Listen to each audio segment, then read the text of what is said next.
రాష్ట్రానికి విభజన హామీలన్నీ కూడా అమలు చేయడానికి అవసరమైన కేంద్ర బడ్జెట్ కేటాయింపులు లేవని సిపిఎం రాష్ట్ర కార్యవర్గ సభ్యులు ఏవి నాగేశ్వరరావు విమర్శించారు. కాకినాడలోని సిపిఎం కార్యాలయంలో ఆయన మీడియాతో మాట్లాడారు. రాష్ట్రానికి అమరావతి రాజధాని నిర్మాణానికి కూడా 15,000 కోట్లు అప్పుగా ఇవ్వడమే తప్ప కేంద్ర బడ్జెట్ లో ఎటువంటి గ్రాంట్స్ ను కేటాయించలేదని ధ్వజమెత్తారు. కర్తవ్యాలను రూపొందించుకోవడానికి విశ్వ సమావేశం జరుగుతోంది.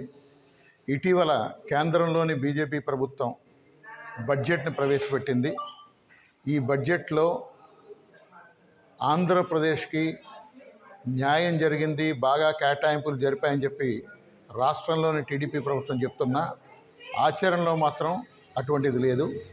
విభజన హామీలన్నీ కూడా అమలు చేయడానికి అవసరమైన బడ్జెట్ కేటాయింపులు లేవు.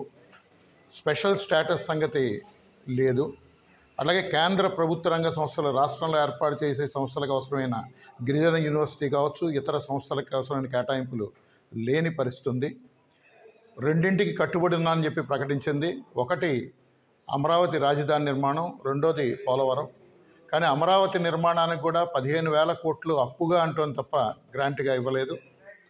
అట్లాగే పోలవరం సంబంధించి నిర్వాసితులకు సంబంధించిన ఊసే లేని పరిస్థితి ఇవాళ ఉంది.